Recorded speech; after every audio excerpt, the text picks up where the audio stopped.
that's living below the poverty line. You know, the pitch rock, Rex Glocks, flip cop, but a black leader sit watch and blame that shit on hip hop. This is about to happen.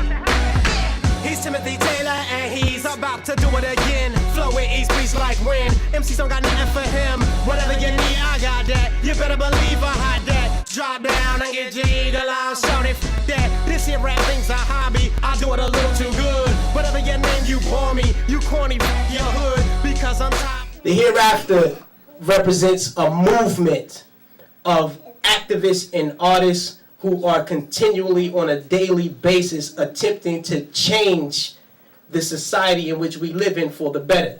In other words, we are taking up the task of inventing the future for us. Ultimately, at the end of the day, they want love, but they're not tapping into the correct source for that love. So they're getting a false sense of power. Again, you don't have power if you don't have knowledge of self. You understand? So if they define sexiness as a woman in a video simply dressed or skimpily dressed, and they define a sexy dude, like check it out, videos and it's the beach, and you got sisters in bikinis and dudes on the beach with Timberlands and North Face. It's hot in here. I would think so. I would think so, man. I got like 9 coats on. We're dealing with a beast that doesn't respect any law. You know, that's what we're obviously dealing with, because we see the atrocities that's being committed against indigenous and, you know, third world people, as they call them, all over the country, all over the planet. It's happening everywhere. These dudes don't have no respect for law. We have to find a way to maneuver within this system of oppression, you know, just to relieve it somewhat. You know what I mean? This is what's causing all the confrontation. How many times have we been here before?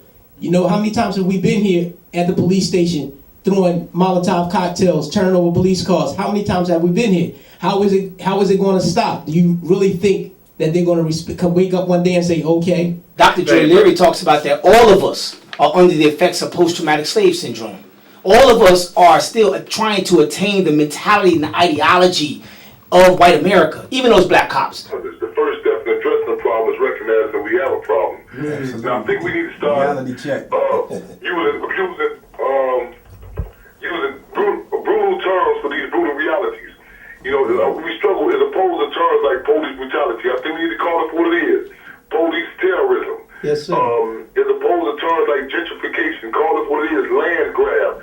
These are not prisons. These are concentration camps. After those riots of '67, you know, the Kerner Commission did their report on urban violence, on urban riots and things of that nature. And they said, yo, what caused these riots? And they sat back, they analyzed it. They said, okay, it was youth who were dealing with a high self-esteem and an enhanced racial pride. This is in the commission report. They said, so in order for us to not have them riot, what do we have to do? We have to shift the paradigm. We have to lower the self-esteem and crush out the enhanced racial pride. You know what I mean? And what they did was they put out the exploitation movies. They started funding exploitation movies crazy. Nigga Charlie, The Return of Nigga Charlie. You know what I mean? Superfly. You know what I mean? And all of these movies started to pop out, you know, and it shifted how kids were thinking. You know, it kind of changed their consciousness over time. And we saw the same thing happen from Rodney King to today. You know, like Rodney King, we all saw that. Heads went berserk. You know, insurrection, instantly. #1 song on the radio, Fight the Power. Yeah. The riot happened, they shift the paradigm. Sean Bell gets shot 50 times. No riot, like a lollipop. #1 song on the radio.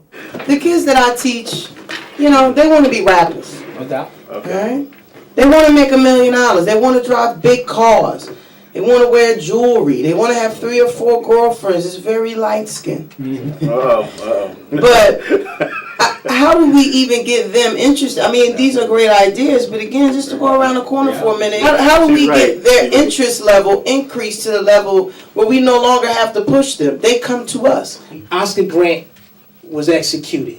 The community came out in full support, like, yo, what do we have to do to make you stop killing us? Is it a matter of us saying, okay, we're going to value ourselves and community a little more, or is it a matter of us challenging the overall value system or perception of black people in this country?